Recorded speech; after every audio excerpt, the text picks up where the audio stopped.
Let's bring in Major Garrett. Major, of course, is CBS News chief Washington correspondent. And in that role, you have covered financial crises before.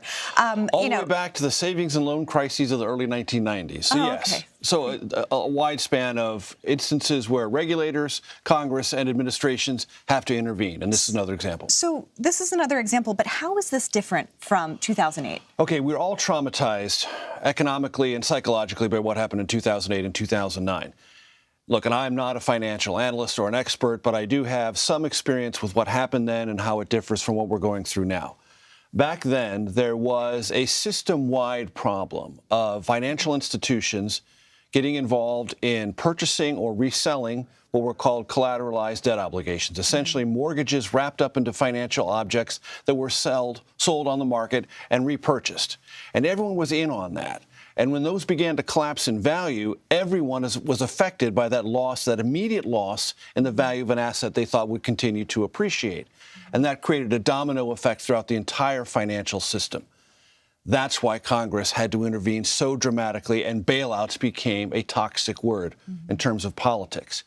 This is a set of institutions, one very specific kind, Silicon Valley Bank, that has customers in the venture capital world, and then one in New York. There is no sense that anyone has currently that there is a domino series that are going to fall because of their investment structure or the way they do business or the way others are attached to their methods of doing business. So that's one thing that has got the administration and Congress taking a bit of a sigh of relief. This does not look like a systemic risk situation. There is the psychology, of course, of security.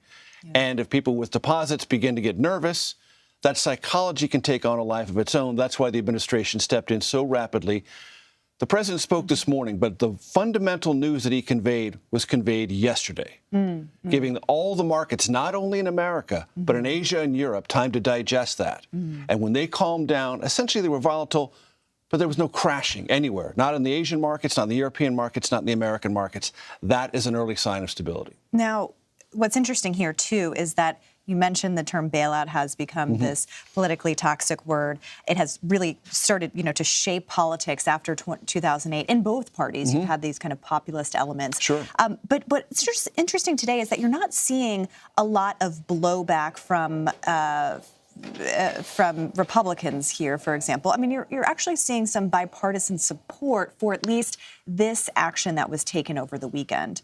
Congress is involved in this process. Dodd-Frank is a piece of legislation passed in the aftermath of the 2008-2009 collapse that essentially sent two incentives in this situation. One, depositors, you're going to be safe, and there was an insurance fund created to create more safety, which is what this administration has used to guarantee deposits over $250,000. That's the FDIC insured amount.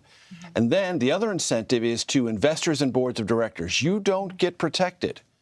You have to monitor your bank, because if you don't, you're not going to get bailed out and you're not going to be held harmless.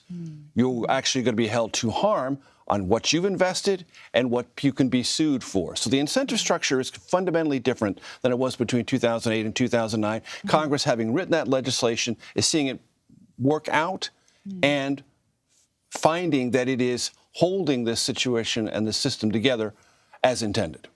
Now, in terms of going forward, I mean, lawmakers say, Maxine Waters, who we're going to talk to in a little bit, has said that everything's on the table. But you've also had Republicans who have blamed kind of the Twitterverse for this, right? The reactionary element of this, and think that the regulations in place are enough. How does that dynamic kind of shape itself out in terms of the politics? As you know, Caitlin, social media touches everything in our lives. It touches journalism, it touches law, it touches ethics, it now touches the financials. Because if you have this in your hand, you can get panicky information about a financial institution. Right. And with this in your hand, you can move your money. That was not true in 2008 and 2009. That's fundamentally different. So that's part of this ecosystem, what people hear and how they react with their money and their psychology through this device. The other component part of this is, does Congress need to reevaluate how regional banks are held to standards that larger banks are not?